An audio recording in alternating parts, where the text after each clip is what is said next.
Well, hello and welcome to today's webinar, Dealing with Disasters from an Individual Tax Perspective. I see it's the top of the hour, and we're glad you've joined us today. My name is David Higgins, and I'm a stakeholder liaison with the Internal Revenue Service. I will be your moderator for today's webinar, which is slated for approximately 120 minutes. The webinar offers 2 IRS Continuing Education CE credits. Participants earn 2 IRS CE credits and a related certificate of completion by attending the live broadcast of the webinar for at least 100 minutes after the official top of the hour start time, and answering at least 4 polling questions during the live broadcast. The polling question example to test your pop-up blocker will count as an attendance check toward the polling questions response requirement. The webinar will be recorded for future posting. Please note, continuing education credit or certificates of completion are not offered if you view any version of our webinars after the live broadcast. Now, before we begin, if there is anyone in the audience that is with the media, please send an email to the address that you see on the slide. Be sure to include your contact information in the news publication you're with. Our media relations and stakeholder liaison staff will assist you and answer any questions you may have. Now, let's go over a few administrative items. We hope you won't experience any technology issues. However, if you do, this slide shows some helpful tips and reminders. We've posted a technical help document you can download from the Materials section on the left side of your screen. It provides the minimum system requirements for viewing this webinar, along with some best practices and quick solutions. If you've completed and selected past your system check and are still having problems, you can try one of the following. Close the screen you're viewing the webinar and relaunch it. Or click on Settings in your browser and select HLS. Now, you should have received today's PowerPoint in a reminder email, but if not, no worries. You can download it by clicking on the Materials drop-down arrow on the left side of your screen as shown on this slide. To receive our survey at the end of the presentation, you do need to have your pop-up blocker disabled, and we've also included several technical documents that describe how you can allow pop-up blockers based on the browser you're using in the Materials tab. Closed captioning is available for today's presentation. If you're having trouble hearing the audio through your computer speakers, please click on the closed captioning drop-down arrow located on the left side of your screen. This feature will be available throughout the webinar. If you have a topic-related question today, please submit it in the Ask Question drop-down arrow to reveal the text box. And just type in your question in the text box and click Send. And very important, please, do not enter any sensitive or taxpayer-specific information. During the presentation, we'll take a few breaks to check in and engage with you. And at those times, a polling style feature will pop up on your screen with a question and multiple choice answers. Select the response you believe is correct by clicking on the radio button next to your selection and then click Submit. If you do not get the polling question, this may be because you have your pop-up blocker on. So please, take a moment to disable your pop-up blocker now so you can answer the questions.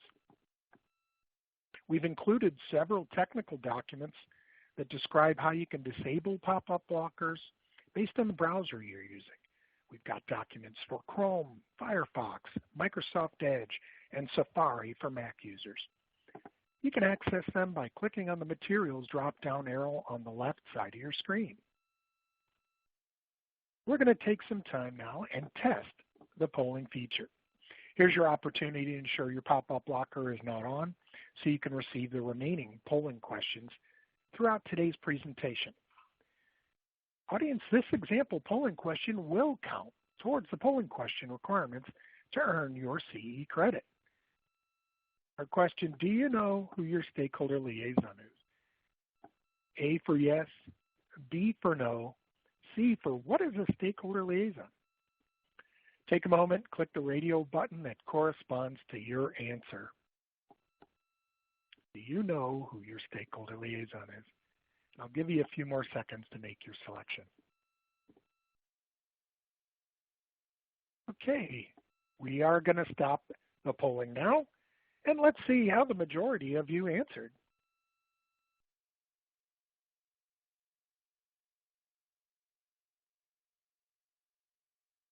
It looks like for those of you who selected B or C, I encourage you to visit irs.gov and enter stakeholder liaison in the search bar. We actually got 82%, and majority of you know. But you can see a link for stakeholder liaison local contacts at our website, irs.gov, that takes you to our page to learn more about our role as a collaborative outreach champion and how to reach your stakeholder liaison. We hope you received the polling question and were able to submit your answer. If not, now is the time to check your pop-up blocker and make sure you have it turned off. Again, we've included several technical documents to describe how you can disable pop-up blockers based on the browser you're using. Just click on the Materials drop-down arrow on the left side of your screen to download the browser document. And again, welcome. We're glad you joined us for today's webinar. Before we move along with our session, let me make sure you're in the right place. Today's webinar is dealing with disasters from an individual tax perspective.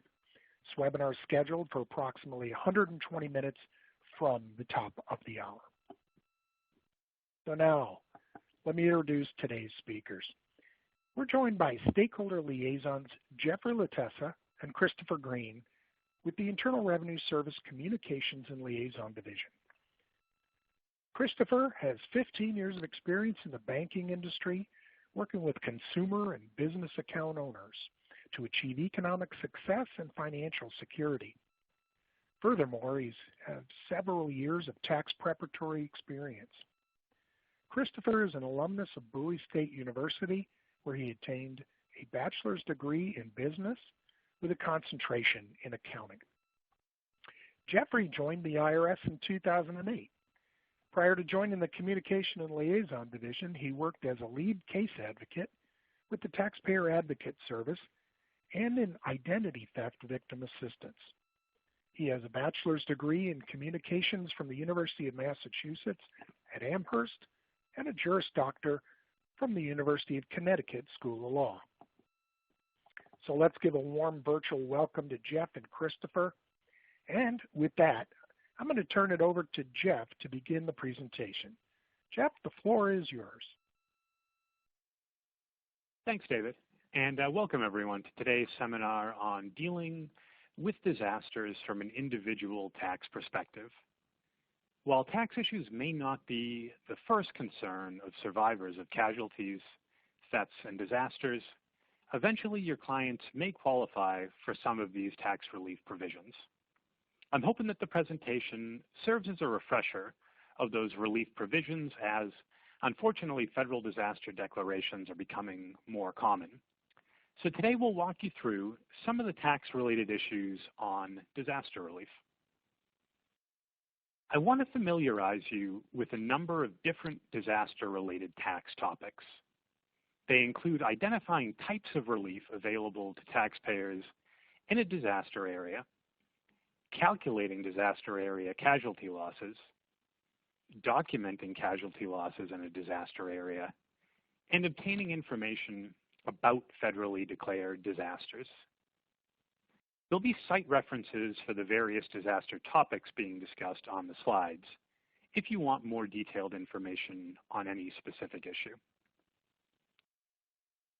Now, the tax-related disaster relief discussed in the subsequent slides related to federally declared disasters may, upon approval of the Secretary of the Treasury, also be provided to taxpayers in state-declared disaster areas per the Filing Relief for Natural Disasters Act. President Trump signed the legislation into law on July 24th, 2025, and it became effective immediately. This slide is taken directly from the Filing Relief for Natural Disasters Act. It identifies the section of the law that defines qualified state disaster and state. When the federal disaster tax relief is granted, including for taxpayers in an area declared a qualified state disaster, the IRS will issue a news release identifying the relief and the disaster area. The news release will be posted on irs.gov. So now let's discuss the types of disaster relief. Please note, for purposes of today's presentation, a disaster area means any area determined by the President of the United States to warrant assistance by the federal government under the Robert T. Stafford Disaster Relief and Emergency Assistance Act. You can find out if a weather-related event was designated by the President as a federally declared disaster area online. Federal disaster declarations are posted to FEMA.gov, and some are posted to the IRS website. It's important to note that not all federally declared disasters are posted to the IRS website, and we'll discuss why shortly. Now, there's two types of federal relief available to victims of disasters. The two main types are administrative relief, which generally postpones certain due dates, and tax relief. Tax relief includes deducting casualty losses. There are also safe harbor valuation provisions under Revenue Procedure 2018-08, as well as the election to claim the disaster loss on a prior year tax return under Internal Revenue Code Section 165, which are available to victims of disasters. First, we're going to discuss administrative relief. On this slide, you can see the different types of administrative relief that can be made available for federally declared disasters. Administrative relief is granted by the IRS in geographical locations designated by the President as federally declared disaster areas, and when FEMA designates an area to receive individual and public assistance. We'll talk more about the FEMA Individual Assistance Program later in the presentation. Now, when this happens, the IRS may grant additional time to file returns and pay taxes. The types of administrative relief offered are granting additional time to file certain types of tax returns, like Forms 1040, 1120, or 1065. Granting additional time to pay certain types of taxes, like estimated taxes. Granting additional time to perform time-sensitive acts, such as making contributions to a qualified retirement plan, filing a petition with the tax court, or filing a claim for credit or refund of any tax. It also gives the IRS the ability to waive or abate interest and penalties, both late filing and late payment penalties. For a full list of administrative relief provisions or postponed due dates, like making contributions to a qualified retirement plan, see Regulation 301-7508A-1C. Also, there's an extensive list of postponed due dates for time-sensitive acts for both individuals and businesses in Revenue Procedure 2018-58. So unless the IRS disaster news release for a particular disaster limits the administrative relief for that particular disaster, all the due dates listed in Regulation 301-7508A-1C and Revenue Procedure 2018-58 will be postponed.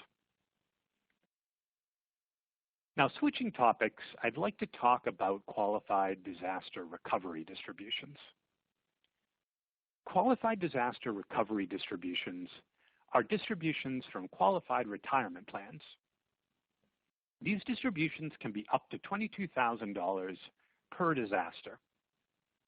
And these distributions can be taken by individuals whose principal place of abode is located in the qualified disaster area during the disaster declaration incident period, and who have sustained an economic loss by reason of the qualified disaster. Disaster recovery distributions must be made on or after the first day of the disaster incident period, or the date of the disaster declaration, and up to 180 days after one of those dates. Qualified disaster recovery distributions are not subject to 10% additional tax on early distributions from qualified retirement plans. Distributions are to be included in gross income ratably over the 3-year taxable year period unless they're repaid.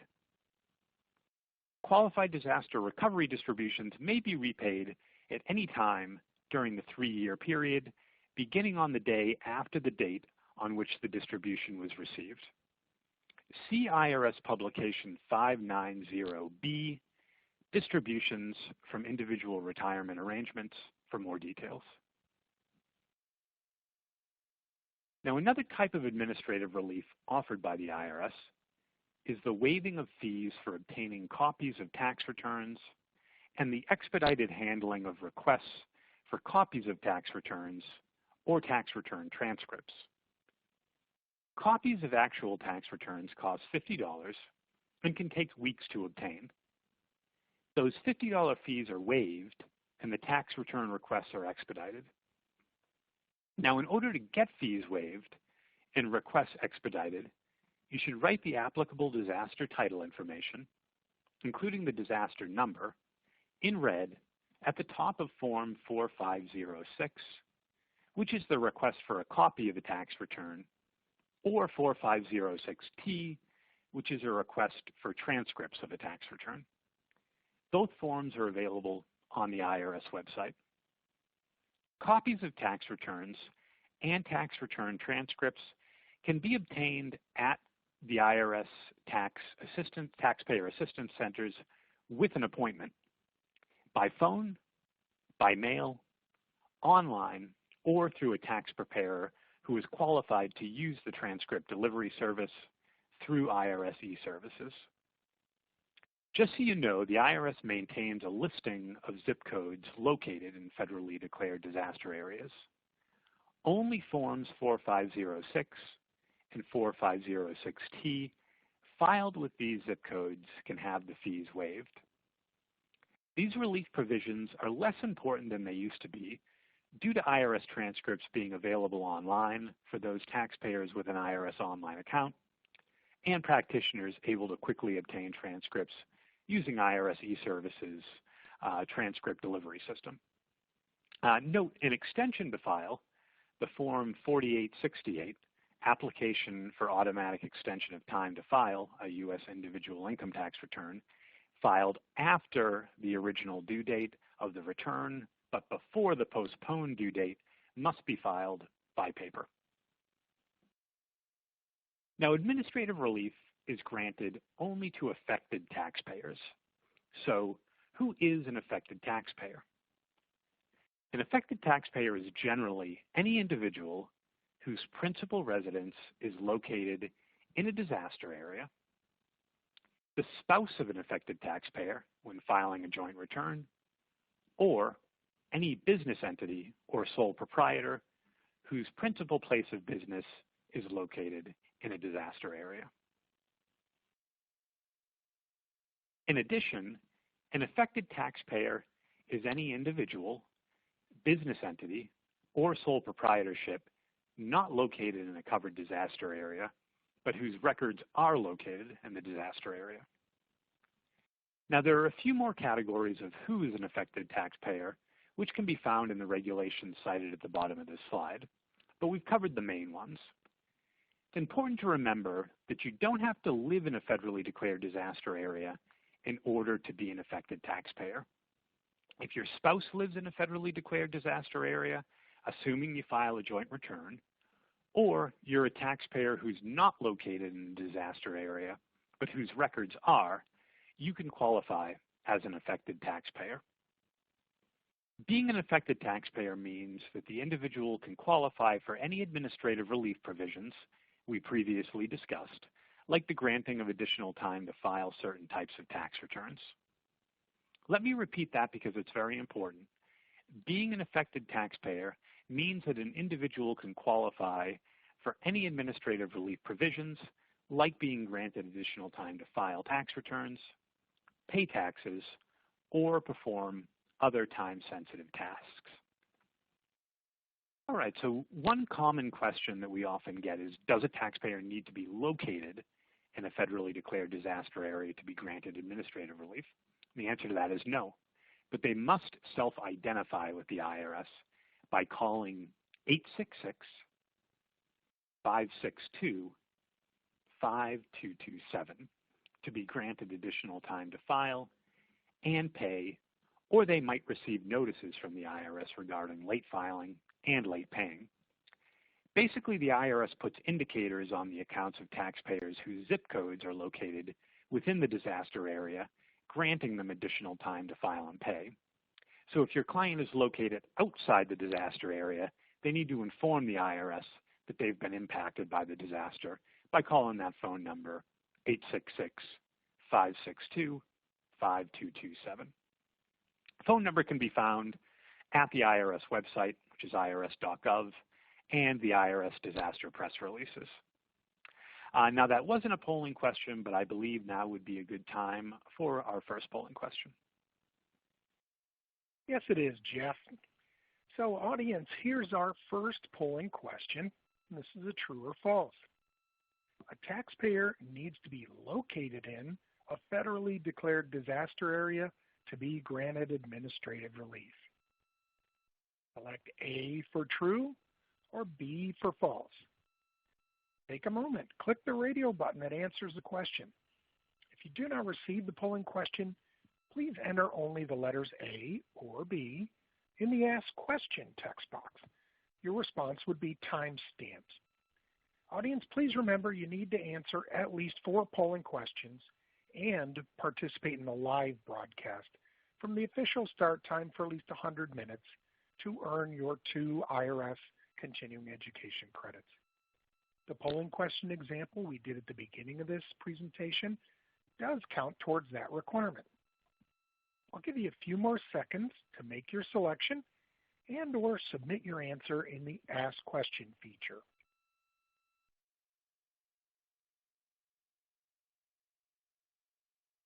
Okay, we're going to stop the polling now and let's share the correct answer on the next slide.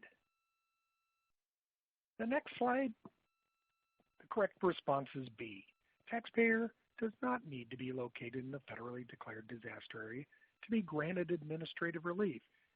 We had 84% say false, so that's an excellent response rate. So, Chris, it's time to turn it over to you. Perfect. Thank you, David. And thank you all for attending today.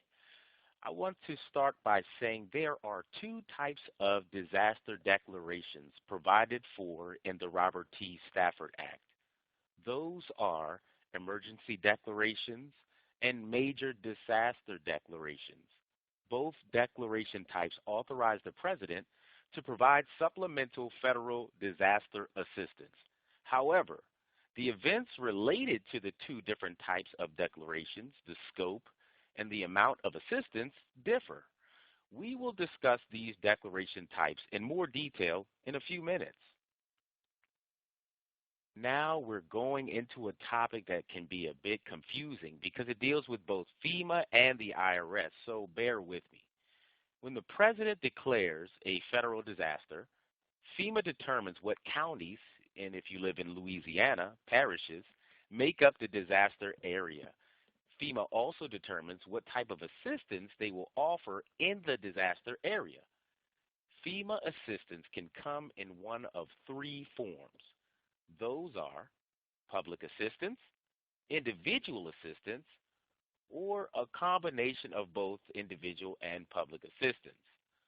So what's the difference between public assistance and individual assistance? Here's your answer. FEMA public assistance is when FEMA provides grants to state and local governments for items like debris removal, repairing roads and bridges, public buildings, and public utilities. On the other hand, FEMA individual assistance is when FEMA provides grants to individuals for items like temporary housing, housing repair and replacement, as well as funeral expenses, just to name a few. Let's go to the next slide to explain why the types of assistance FEMA provides and how the types of assistance FEMA provides have tax implications for individual taxpayers. Okay, when the president declares a federal disaster, FEMA will determine what counties or parishes made up a disaster area. If you look at the chart on your slide, you'll see that if FEMA designates an area to receive public assistance only, that area will usually not qualify for administrative relief. So, if a disaster has only areas receiving public assistance, they're not granted extra time to file their taxes or to perform other time-sensitive acts. However, if there is a combination of public and individual assistance, folks in those areas getting both public and individual assistance will receive administrative relief. This change was made in 2022. Anytime FEMA designates an area to receive individual and public assistance, the IRS will grant administrative relief.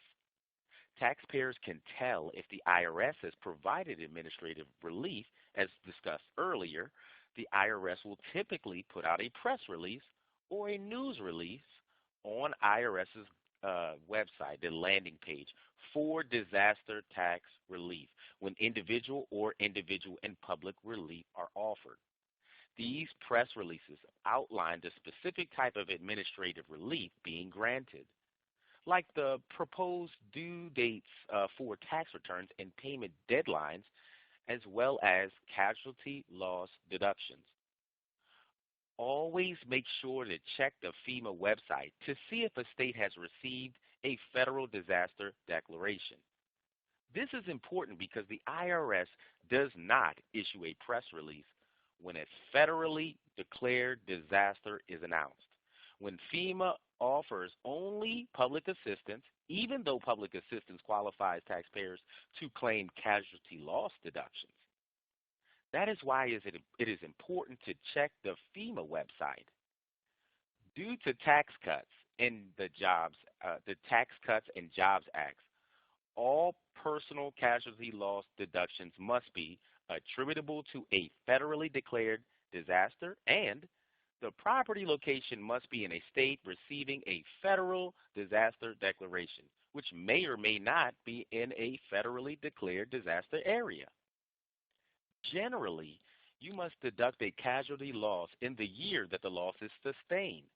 However, if you have a casualty loss from a federally declared disaster that occurred in a state receiving a federally declared disaster declaration, you can elect to deduct a casualty loss in the tax year immediately preceding the year of the sustained loss. To make this election, the casualty loss deduction must be attributable to a federally declared disaster, and the property must be in a location within the federally declared disaster area. For emergency declarations, administrative relief can be granted in areas designated as receiving public assistance only. Emergency declarations do qualify for casualty loss deductions if the casualty loss is attributable to the disaster and if the property is located in the state receiving a federal disaster declaration. Now let's look at an example of an image of a FEMA disaster map. This particular example is from a Kentucky disaster from 2022. It is for severe storms, a straight line winds, flooding, and tornadoes disaster. In this case, the president declared that a major disaster existed in the state of Kentucky. Then FEMA determined the geographical areas covered. you can see that the map is color-coded by county. If you look at the sidebar on the map, you will see that each of the colors represent different FEMA disaster declaration classifications. So let's go through them one at a time. The white areas on the map are counties not designated by FEMA as federally declared disaster areas. The counties in white would generally not receive any type of administrative relief, for example, late filing of tax returns or late payment of taxes. Also, they would not be able to deduct casualty losses on their returns either. The gold areas on the map are designated by FEMA to receive public assistance only. As such, they would qualify for only tax relief. The brownish areas on the map are counties designated by FEMA to receive individual and public assistance. They would qualify for both administrative relief and tax relief. The IRS issues disaster press releases outlining the specific type of administrative relief being made available to taxpayers in those designated counties and the types of tax relief available as well. Again, all IRS press relief, when the IRS grants administrative and tax relief, are posted to the IRS website. Please read these press releases closely for the types of relief being offered, as the postponed filing due dates do not apply to all tax forms, and the postponed payment due dates do not apply to all types of taxes. Moving on, let's turn our attention to personal casualty losses, okay? What exactly is a personal casualty loss? According to Revenue Ruling 72-592, a casualty is the damage, destruction, or loss of property resulting from an identifiable event that is sudden, unexpected, and unusual. So let's talk about what is sudden, unexpected, and unusual. Sudden means swift, not gradual or progressive. Unexpected means ordinarily unanticipated or unintended. And unusual means not a day-to-day occurrence and not typically of the activity in which you are engaged. The terms sudden, unexpected, and unusual are used to describe the characteristics of a casualty, and they were established through the various revenue rulings and in court cases. Recently, as we've discussed, casualties have occurred in disaster areas where they have been hurricanes, wildfires, tornadoes, earthquakes, and floods. These weather-related events have been determined to be sudden, unexpected, and unusual, and therefore the damage, destruction, or loss of property resulting from them meet the definition of a casualty. Let's talk about casualty losses and the year of occurrence compared to the year sustained. Casualty losses are deductible during the tax year that the loss is sustained. This is generally the tax year that the loss occurred. However, a casualty loss may be sustained in a year after the casualty occurred. If in the year of the casualty there is a claim for reimbursement with a reasonable prospect of recovery, the loss isn't sustained until you know with reasonable certainty whether such reimbursement will be received. If you are unsure whether part of the casualty or theft loss will be reimbursed, don't deduct that part until the tax year when you become reasonably certain that it won't be reimbursed. The later tax year is when your loss is sustained. Before I move on, I think we should give those attending for CE credit another opportunity to check in and answer a polling question. Sound good, David? Works for me, Chris. Audience, the next polling question states, a personal casualty loss is the damage, destruction, or loss of personal use property resulting from an identifiable event that is A, unexpected, B, sudden, C, unusual, or D, all of the above. Take a moment now and click the radio button that answers the question. If you do not receive the polling question, please enter only letters A, B, C, or D that corresponds with your response in the Ask Question text box to timestamp your response. Give you a few more seconds to make your selection or to submit your answer in the Ask Question feature.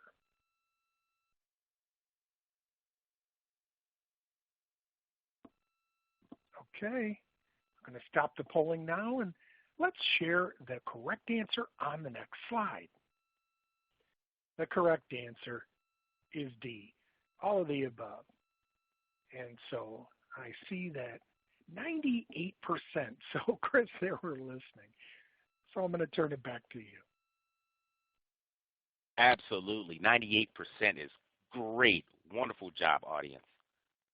Moving on, you will see on this and the next few slides, we will review the 3 specific types of casualty losses which are described in IRS publication 547, labeled as casualties, disasters, and thefts.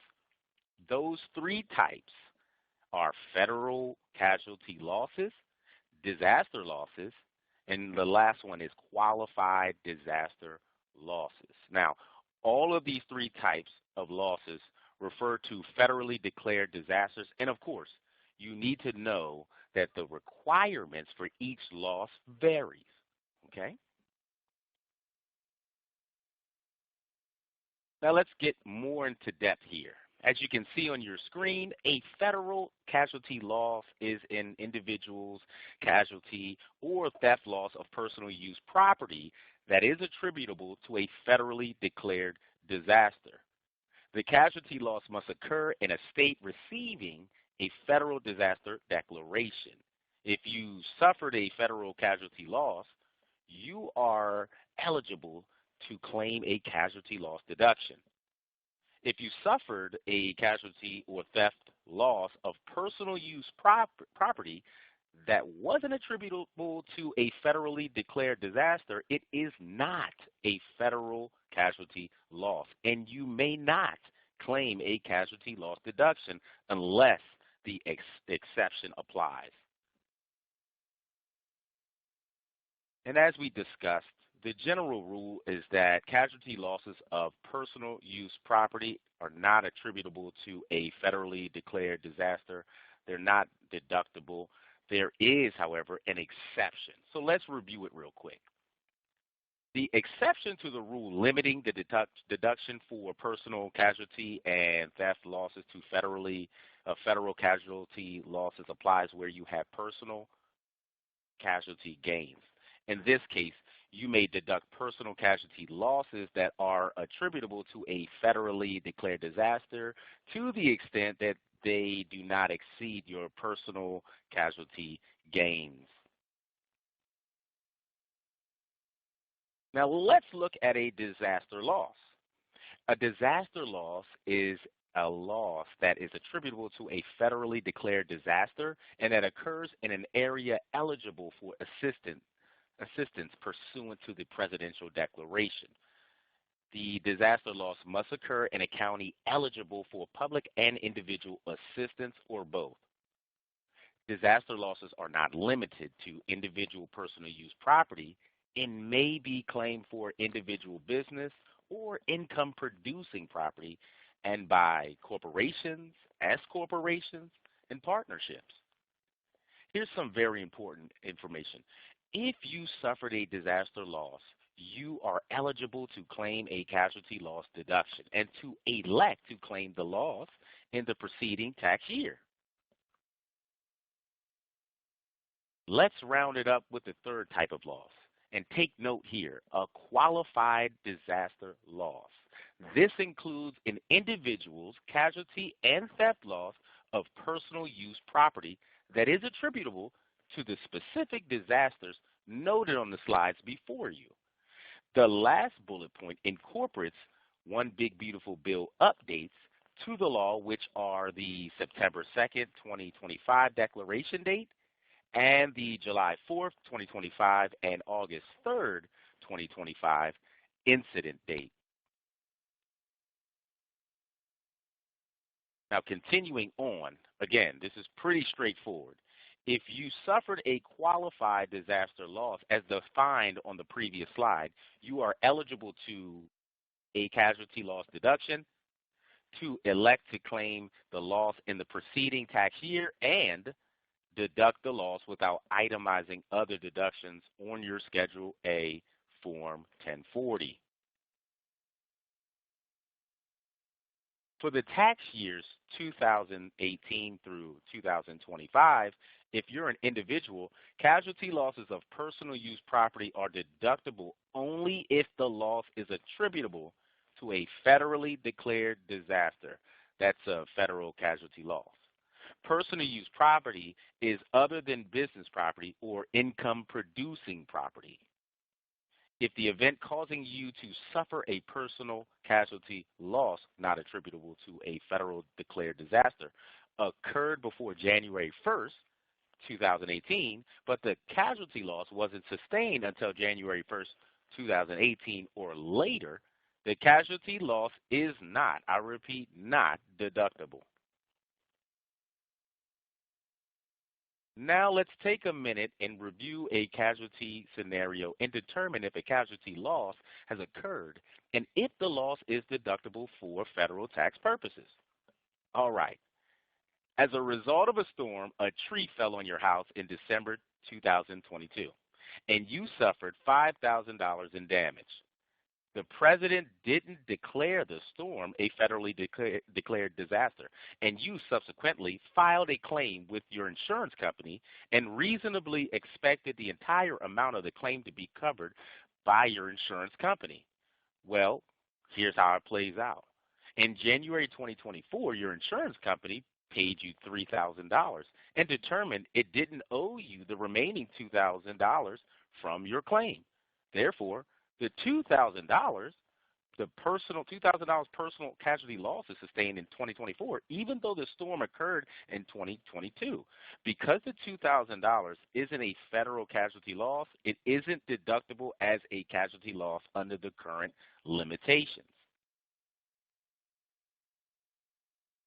If you recall, earlier in the presentation, we introduced a new law which allows taxpayers in areas approved by the Secretary of the Treasury as state-declared disasters to also receive federal disaster tax relief.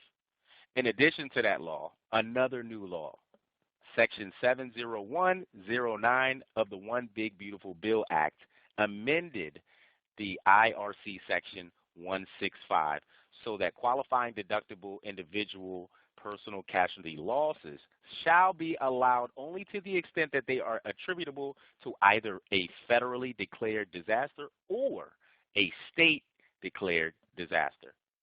The addition of state-declared disaster is new, and this is applicable to taxable years beginning after December 31st, 2025. Now, something to note is that Section 70109 of the One Big Beautiful Bill Act also amended the IRC 165 to identify the section of 165 discussed in the previous slide. This applies to taxable years beginning after 2017. The previous two slides identified that, in general, IRC Section 165 allows qualifying deductible individual personal casualty losses only to the extent that they are attributable to either a federally declared disaster or a state-declared disaster. Again, the addition of state-declared disaster is new with Section 70109 as of the One Big Beautiful Bill Act beginning after December 31st, 2025. This slide identifies the exception to that rule. Taxpayers may deduct individual personal casualty losses that are not attributable to a federally declared disaster to the extent that they do not exceed their personal casualty gains. Section 70109 of the One Big Beautiful Bill Act extended that exception to state-declared disasters approved by the U.S. Secretary of Treasury, as well as federally declared disasters. Since Section 70109 allows taxpayers in state-declared disaster areas to qualify for disaster tax relief, the section provides definition for the term state-declared disasters, and more specifically, the word state. So let's talk about it.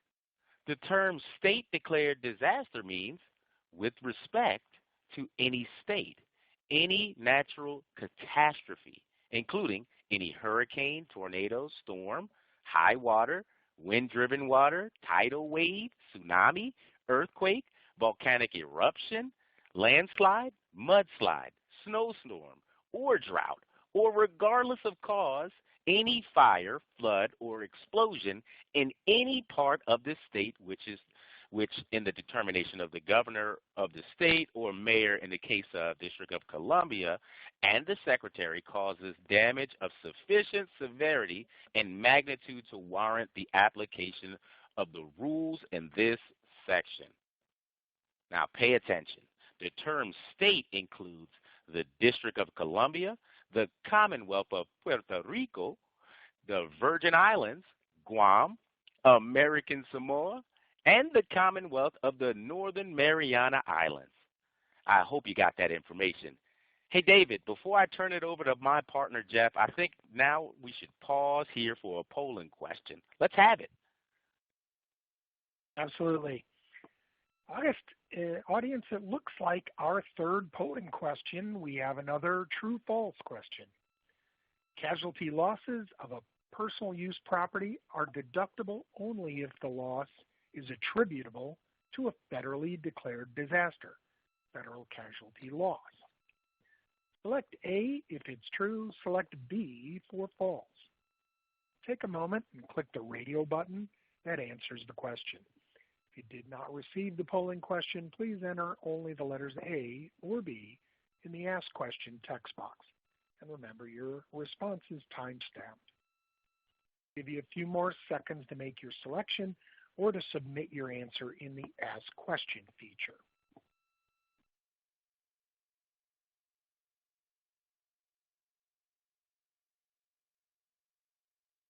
Okay, we are going to stop the polling now and let's share the correct answer on the next slide. The correct answer is A, true. And let's take a look at how many of you responded. We had 89% of you responded correctly. That's an excellent response rate. Thank you. So now I'm going to turn it over to Jeff. I'll let you continue now. Thanks, David. Okay, so there are two types of disaster declarations provided for in the Stafford Act: emergency declarations and major disaster declarations. Both declaration types authorize the President to provide supplemental federal disaster assistance. However, the events related to the two different types of declaration in scope and amount of assistance differ. The President can declare an emergency for any occasion or instance when the President determines federal assistance is needed. Emergency declarations supplement state and local or Indian tribal government efforts in providing emergency services, such as the protection of lives, property, public health, and safety, or to lessen or avert the threat of a catastrophe in any part of the United States. The total amount of assistance provided for in a single emergency may not exceed $5 million. The President shall report to Congress if this amount is exceeded. A governor or tribal chief executive may request an emergency declaration in advance or anticipation of the imminent impact of an incident that threatens such destruction as could result in a major disaster. When an emergency exists for which the primary responsibility rests with the federal government, the President may declare an emergency without a request from the governor of the affected state or the tribal chief executive of the affected tribe.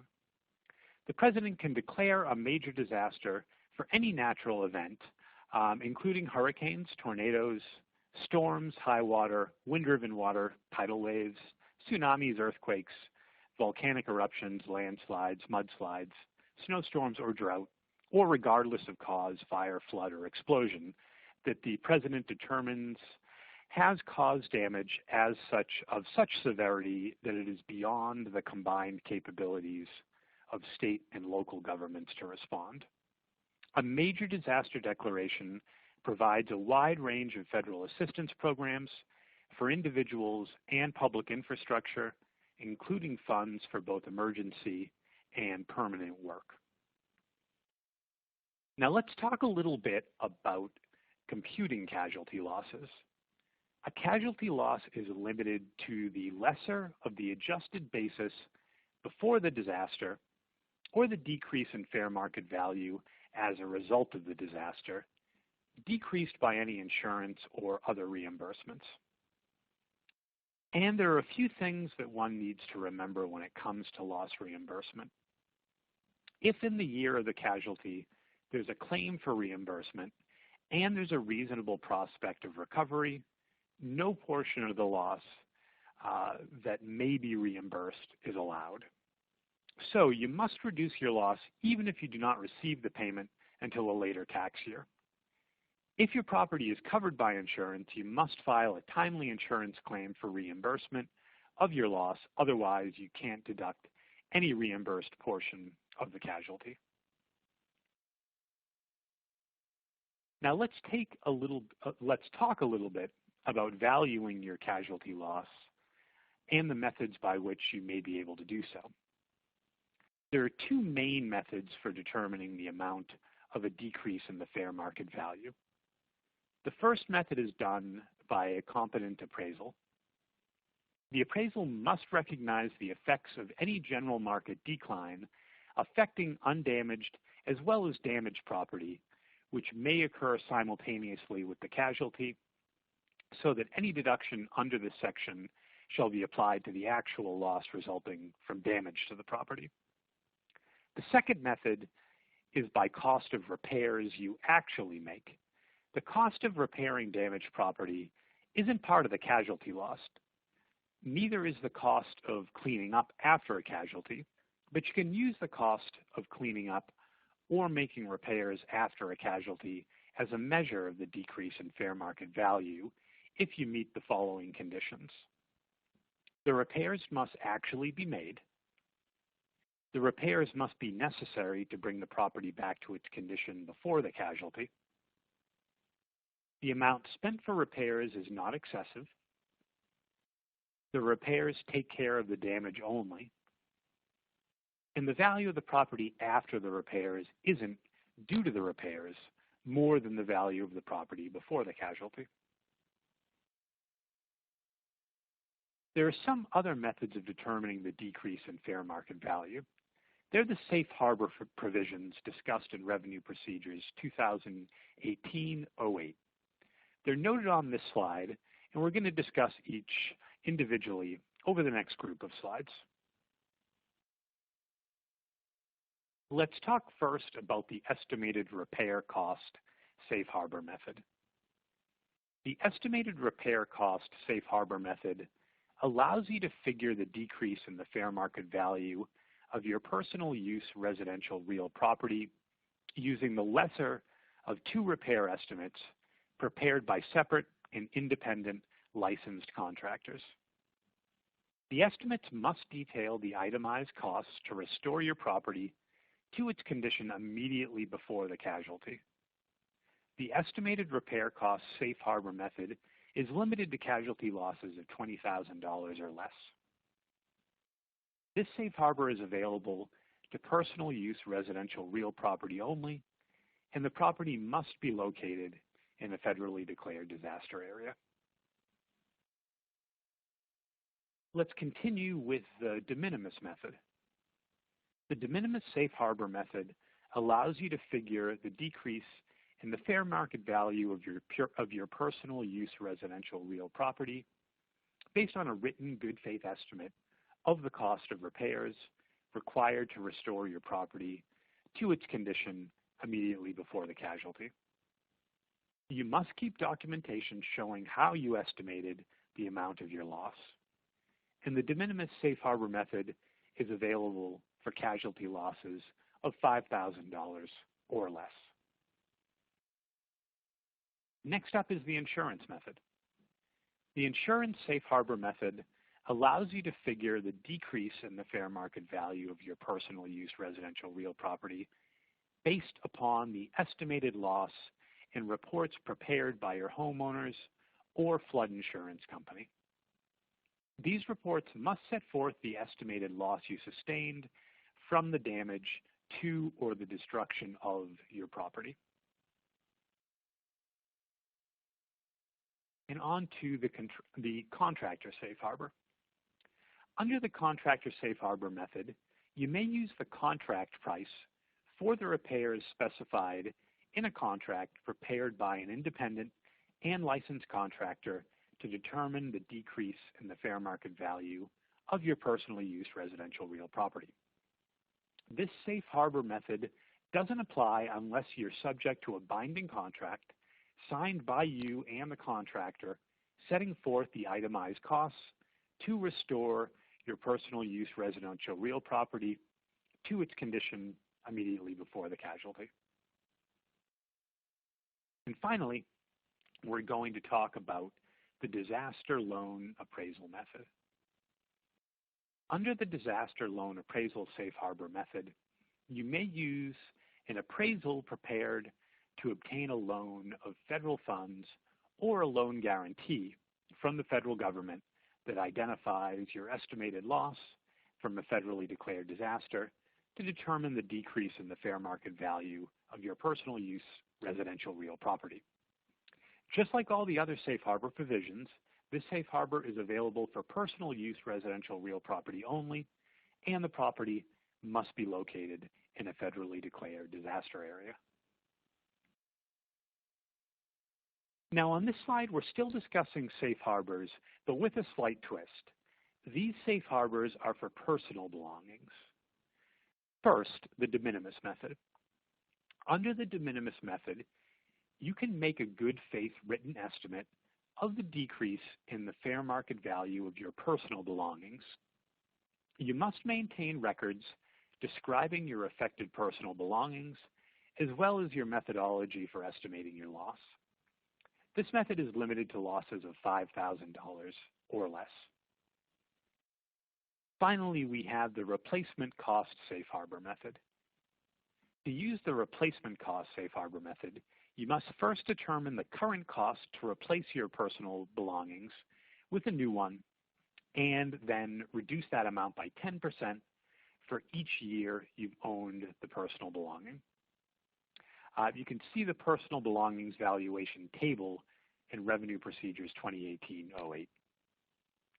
If you choose to use the replacement cost safe harbor method, then you must use that method for all your personal belongings with certain exceptions.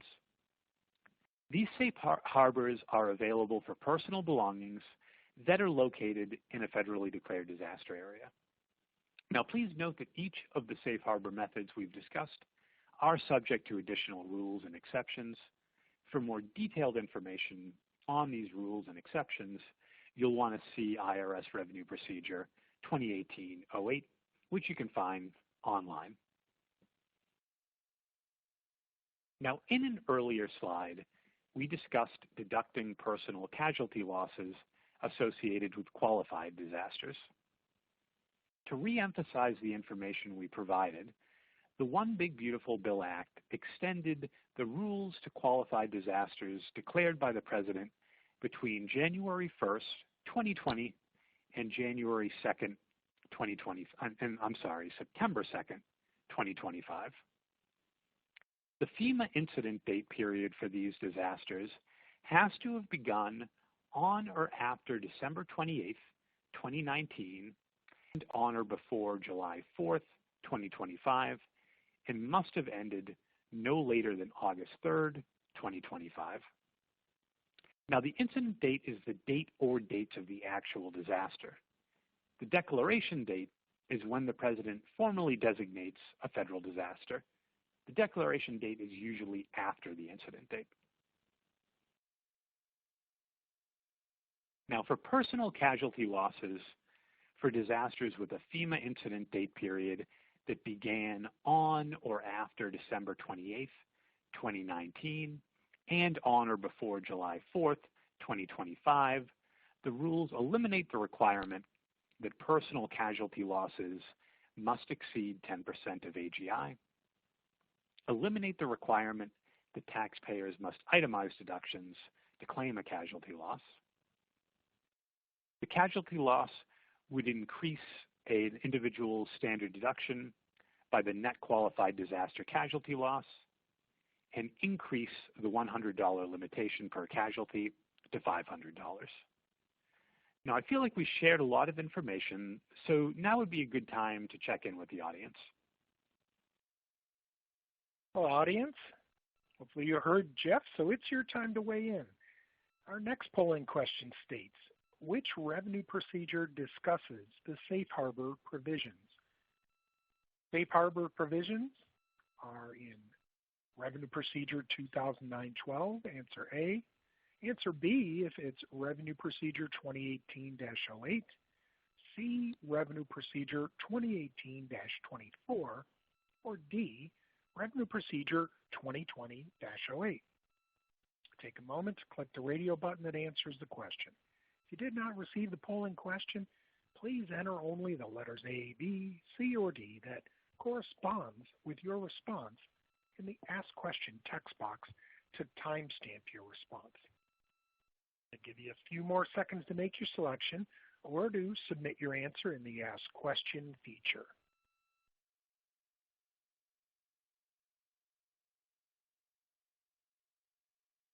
Okay, we are going to stop the polling now, and let's share the correct answer on the next slide. The correct answer is B. Look at Revenue Procedure 2018-08. And I see that 88% of you answered B, Revenue Procedure 2018-08. And so that's an excellent response rate. Well, looks like, Chris, I'll be turning the mic over to you. Are you ready? I'm ready to go, David. Let's keep the ball rolling. Now, folks, to reiterate a couple of changes enacted under the One Big Beautiful Bill Act, which we highlighted earlier, it extended the application dates for taxpayers qualifying for special rules for qualified disaster-related personal casualty losses.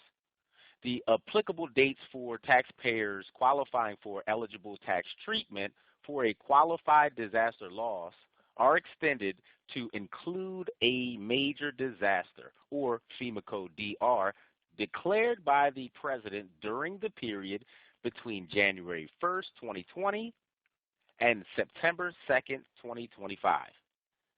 The major disaster must have an incident period that began on or after December 28th, 2019 and on or before July 4th, 2025, and must end no later than August 3rd, 2025. Now let's talk about the general application rules regarding a personal casualty loss deduction for federal declared disasters. Losses of personal use residential real property are calculated on Form 4684 and are subject to these general limitations, as you can see. Number one, a casualty loss is allowed only to the extent that the amount exceeds $100, and the casualty loss must exceed 10% of adjusted gross income. Also, taxpayers must itemize their deductions to deduct a casualty loss. All of these rules must be met to claim a casualty loss. No deduction is permitted in a tax year for the loss or any portion of the loss when a claim for compensation is outstanding for which there is a reasonable prospect of recovery. Also, taxpayers who deduct a casualty loss attributable to a federally declared disaster must include the FEMA Disaster Declaration number on Form 4684. To be clear, major disaster declarations begin with the letters DR. okay, with the letters DR.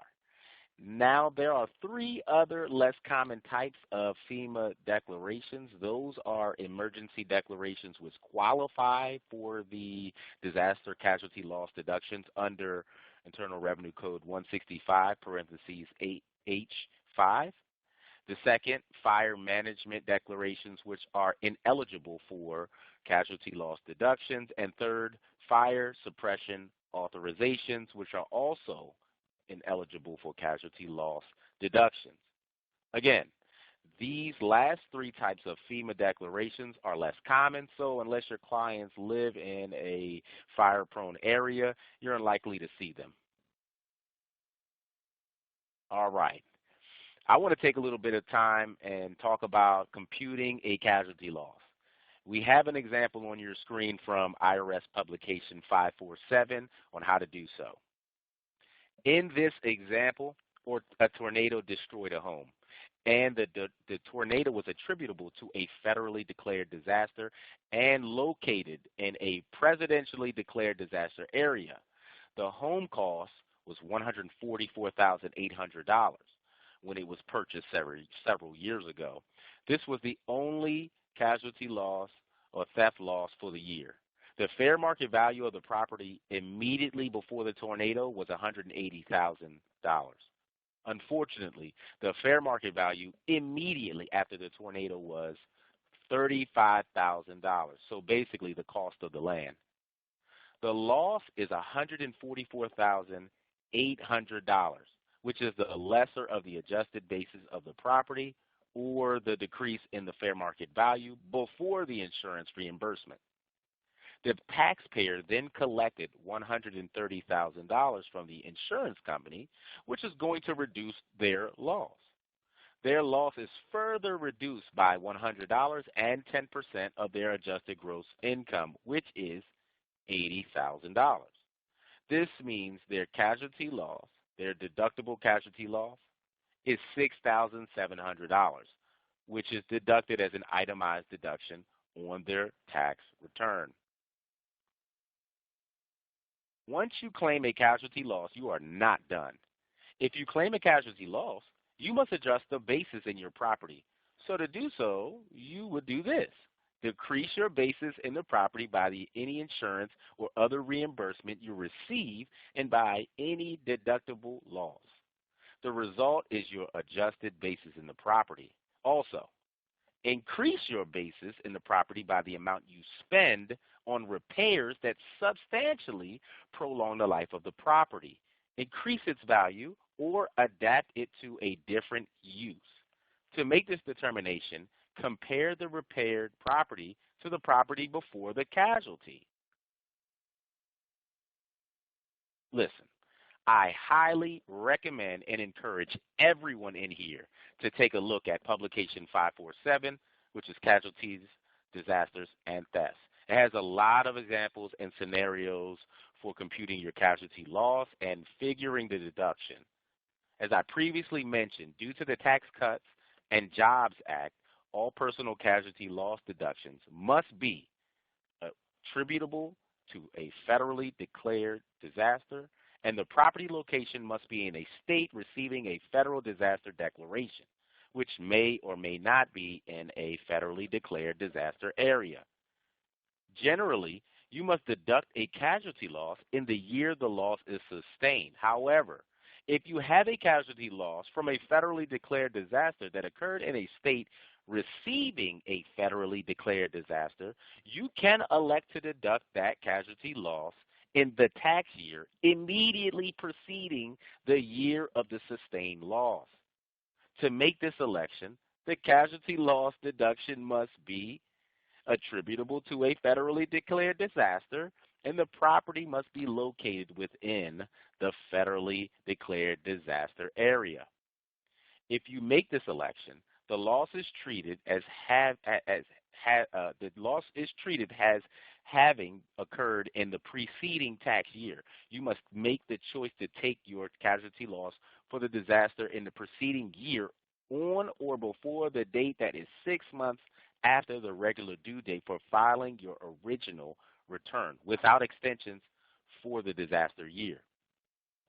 If you have already filed your return for the preceding year, you can elect to claim the disaster loss against that year's income by filing an amended return. So for individuals filing an amended return using Form 1040X, you want to make the election in Part 1 of Section D on your prior year Form 4684 and attach it to the amended return that claims the disaster casualty loss deduction.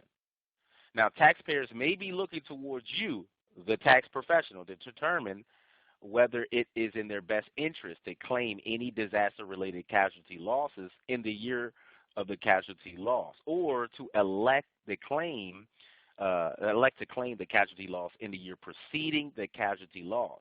You, the tax professional, will have to make the determination on a case-by-case basis. Okay, so Revenue Procedure 2016-53 outlines the procedures and requirements on how to make the election to deduct casualty losses in the year prior to the loss. But remember, the election to deduct a casualty loss in the year prior to the casualty is available for casualty losses in federally declared disaster areas only. Can't stress that enough. In order to make this election, a taxpayer must include the original federal tax return or amended federal tax return, an election statement indicating the taxpayer is making a Section 165 (I) election. The election statement must contain the following information. Number one, it must have the name or a description of the disaster and date or dates of the disaster for which gave rise to the loss. Number two, it must have the address, including the city, town, county, parish, state, and zip code where the damaged or destroyed property was located at the time of the disaster. And you will need to include the FEMA declaration number, which you can find at FEMA and IRS websites. Now let's touch on documenting casualty losses. You should always attempt to keep records that support your loss. Reconstructing records after a disaster may be essential for tax purposes, for getting federal assistance or insurance reimbursements. After a disaster, homeowners might need to keep certain records to prove their loss. The more accurate the loss is estimated and documented, the more money or the loan or grant money may be available to you. This slide reviews documentation recommended to support the casualty loss claim. Please note that this list is not all-inclusive, but it covers general information needed in order to document a casualty in a federal declared disaster area. Added documentation will depend upon the type of asset involved, so you should probably take photographs as quickly as possible after the event to establish the extent of the damage. You may want to see if there's any pictures that exist showing the property before the damage occurred. Maybe contact a title company or bank that may have handled your purchase of for copies of your escrow papers. But probably the best way for documenting losses is by taking a video of your home, both inside and outside. There are some cases where you may be able to, if you have some advance warning of a severe weather event, like a hurricane might be coming into your direction. In those cases, making a video while walking around your house before the disaster strikes and then making another video after the disaster may provide some of the best loss documentation that you could get for tax purposes and for insurance purposes. So let's go over what forms to file. How you report gains and losses depends on whether the property was a business income producing or whether it was a personal use residential real property. If you have a personal use residential real property in a casualty loss, you would complete Form 4684, Section A, and Form 1040, Schedule A. If you have a qualified disaster, a disaster with an incident date between December 28th, 2019 and July 4th, 2025, you would also include the qualified disaster casualty loss along with your standard deduction on Form 1040, line 12. Also, if you have a gain on a casualty loss, you report it on your Form 4684 and on Schedule D, capital gains and losses. And if you already filed your return for the preceding year and you elect to claim a disaster casualty loss on a previous year return, you would file a 1040X. And David, now is the time for another polling question, so take it away. Of course. Here's our next polling question. Documenting casualty losses can include A, photographs of damaged property, B, videos of damaged property, C, written appraisals of damaged property, or D, all of the above. Take a moment to click the radio button that answers the question. If you did not receive the polling question, please enter only the letters A, B, C, or D. That corresponds with your response in the Ask Question text box to timestamp your response. I'll give you a few more seconds to make your selection or to submit your answer in the Ask Question feature.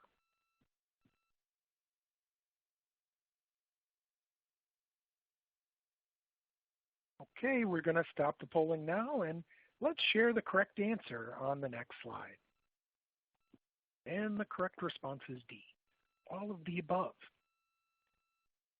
And let's see how many of you answered correctly. 99%. That's just almost 100%. Very well done. Jeff, seems like the audience is still with us, so let's transition to you.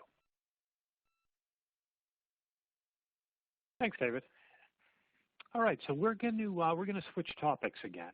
Now, there are some disaster-related payments that are not included in gross income. Right now, we're going to talk about disaster relief payments.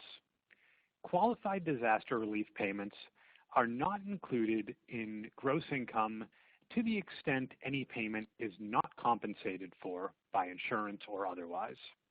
So, if a taxpayer receives a qualified disaster relief payment and does not receive any insurance or other reimbursement for the disaster-related expense, the relief payment is not included in gross income.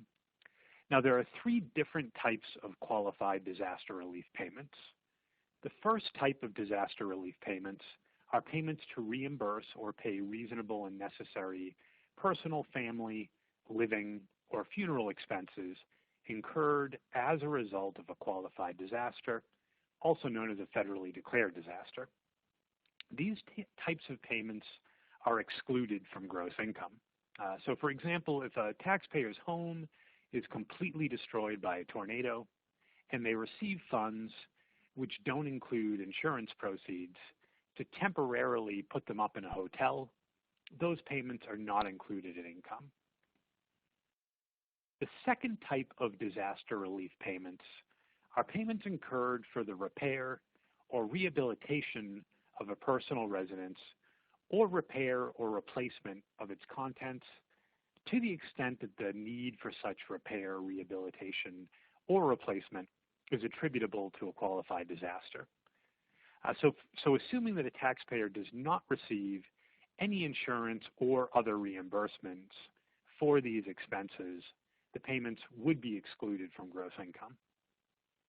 For example, if a taxpayer did not have flood insurance for their home, but received funds to help replace the carpet and drywall of their home, those funds would be excluded from income.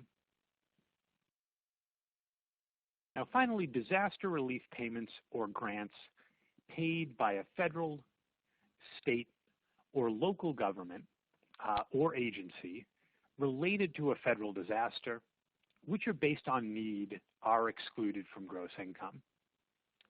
Two other items not shown on the screen are payments made by charitable organizations or employers. These payments can also be excluded from gross income. And you can see Revenue Ruling 2003-12 for more details. Now, it's important to note that no double benefit related to qualified disaster relief payments is allowed.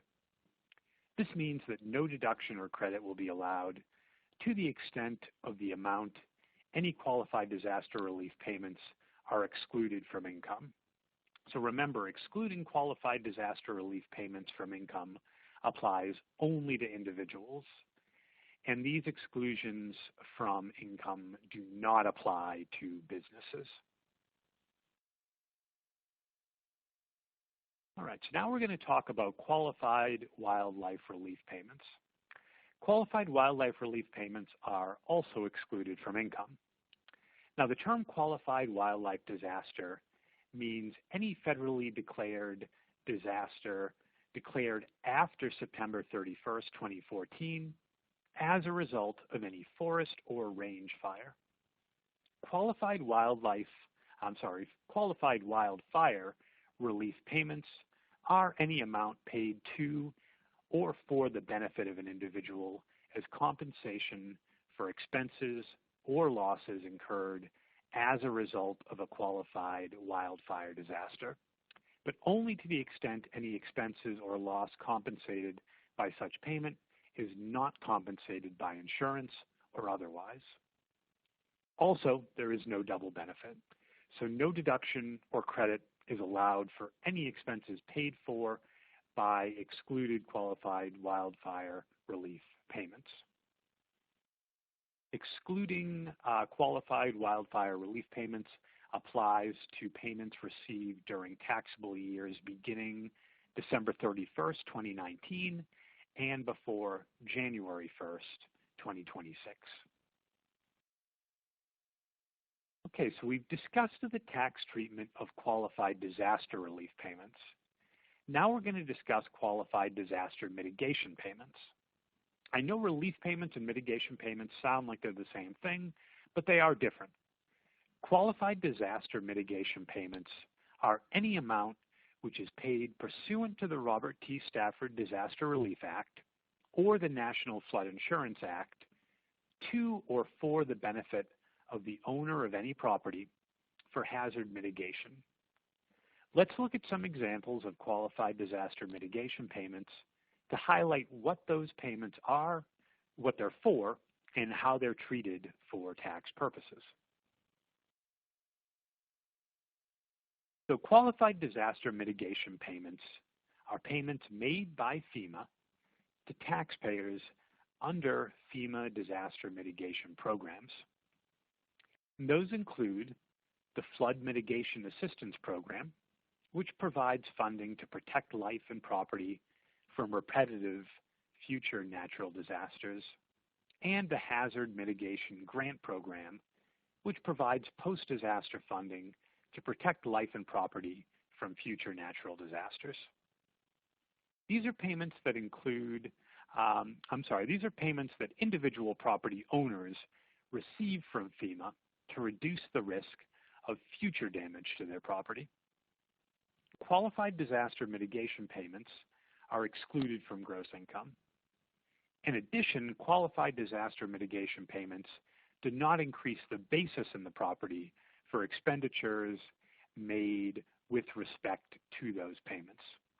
So, no deduction or credit is allowed related to qualified disaster mitigation payments.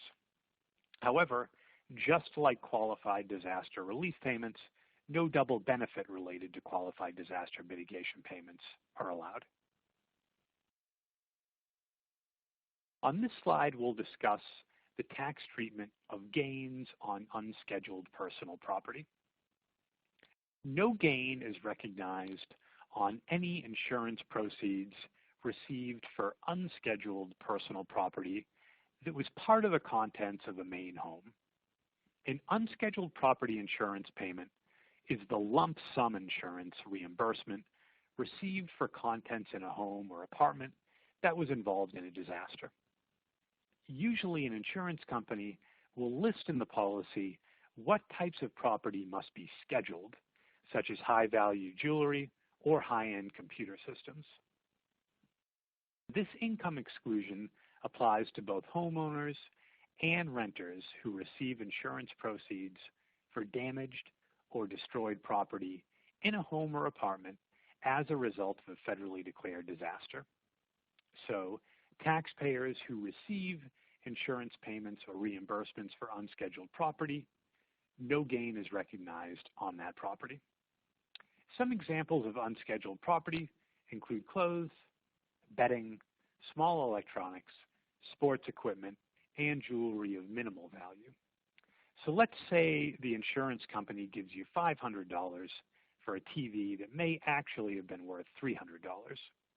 No gain is recognized on the TV. That's what this provision means. Also, payments for temporary living expenses received by an insured individual directly from FEMA, and that's the key, the payments for temporary living expenses have to be directly from FEMA, are also excluded from gross income. Now, David, can we do one more polling question? Sure, Jeff. Audience, this will be our final polling question. Are disaster mitigation payments taxable, and do they impact bases? Select A for yes or B for no. Take a moment now, click the radio button that answers the question. If you did not receive the polling question, please answer only the letters A or B in your Ask Question text box. Remember, your response is time-stamped, and you need to have answered at least 4 polling questions and participate in a live broadcast from the official start time for at least 100 minutes to earn 2 IRS CE credits. The polling example we did at the beginning of this presentation will count towards this requirement. A few more seconds to make your selection or to submit your answer in that Ask Question feature.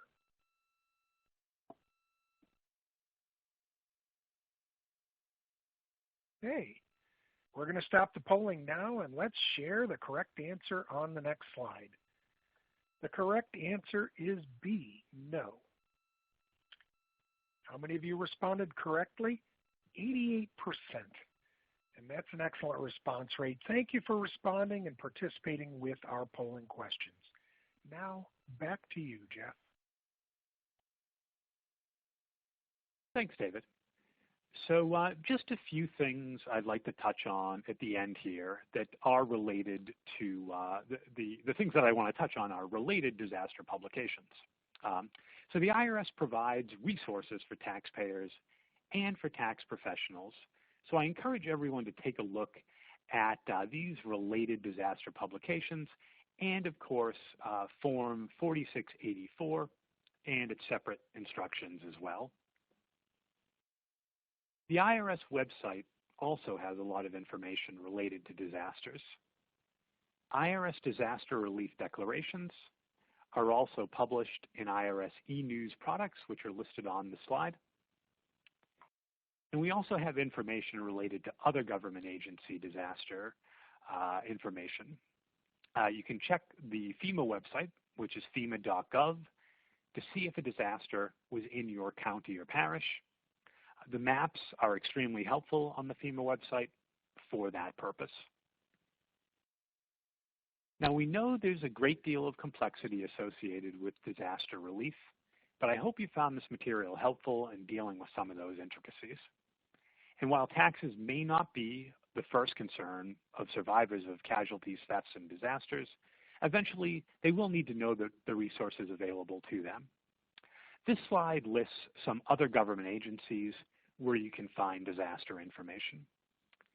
So I hope that today's presentation has helped to shed some light on this area. I want to thank everyone again for attending, and I want to thank my co-presenter Chris as well, and also for David. David for moderating. I'll hand things over to David now for the Q&A portion. Well, hello again, audience. We've made it to the fun part. This is our live question and answer period, and I'll be moderating the session, but before we start, I want to thank everyone for attending and staying engaged during today's presentation, dealing with disasters from an individual tax perspective. Earlier I mentioned we want to know what questions you have for our presenters. here's your opportunity.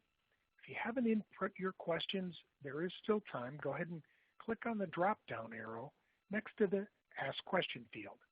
Type in your question and click Send. Remember, do not enter any sensitive taxpayer-specific information.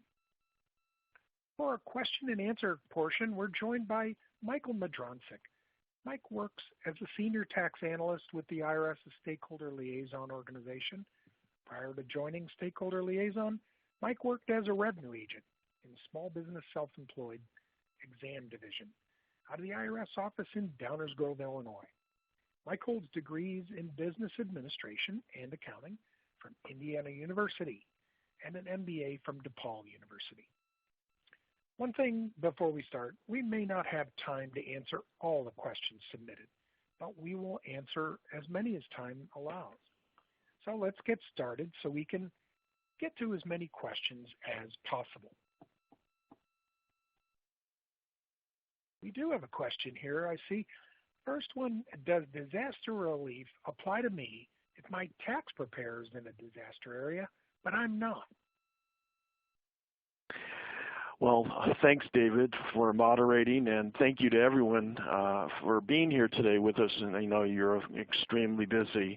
I am Mike Madroncic, and to answer that question, disaster relief applies to the clients of tax preparers who are unable to file returns or make payments on behalf of the client because of a federally declared disaster. If you are a taxpayer outside of the disaster area, you may qualify for relief if your preparer is in a federally declared disaster area and the preparer is unable to file or pay on your behalf. So to get the postponement for filing or payment, you must call the IRS disaster hotline. We've given that out, but I'll give it to you again. It's 866-562-5227, very important number, 866-562-5227. When you call and you talk to the IRS representative, you'll need to explain your necessary records are located in the covered disaster area. You'll also need to provide the FEMA disaster number of the area where your tax preparer is located. Dave, any more questions? Well, thanks, Mike. Yeah, let me take a look here. And it does look like we do. I own an interest in a partnership, or I'm a shareholder in an S corporation located in the federally declared disaster area. However, I do not live in the disaster area myself. I rely on information like the Schedule K-1 from the partnership or S corporation to file my tax return. Do I qualify as an affected taxpayer for purposes of receiving filing and payment relief? Well, the answer is yes. If the affected partnership or an S corporation can't provide you the records necessary to file your return, then you are an affected taxpayer. Your filing and payment deadlines are postponed until the end of the postponement period, just like the affected partnership or S corporation. So to get the postponement in this scenario for filing or payment, again, you must, like in the previous question, call the IRS disaster hotline. Again, that's 866-562-5227. Explain your necessary records are located in a covered disaster area, and provide the FEMA disaster number of the county where the affected partnership or S corporation is located. Now, for more information, you can see Treasury Regulation 301.7508A-1 and Revenue Procedure 2018-58 for a list of the taxpayer acts that may be postponed in response to a federally declared disaster. Okay. Thanks, Mike. Looks like we have another one coming in here. If I sustain a loss that is attributable to a federally declared disaster, may elect to deduct that disaster loss in the preceding tax year? Well, generally, you may elect to deduct a disaster loss in the year you sustain the loss. We talked about that quite a bit in the presentation. This is known as the disaster year, that year you sustain the loss. So the disaster year is generally the year in which the disaster occurred, but it may be a year after the disaster occurred. So if, for example, you have a claim for reimbursement with a reasonable prospect of recovery, then you have not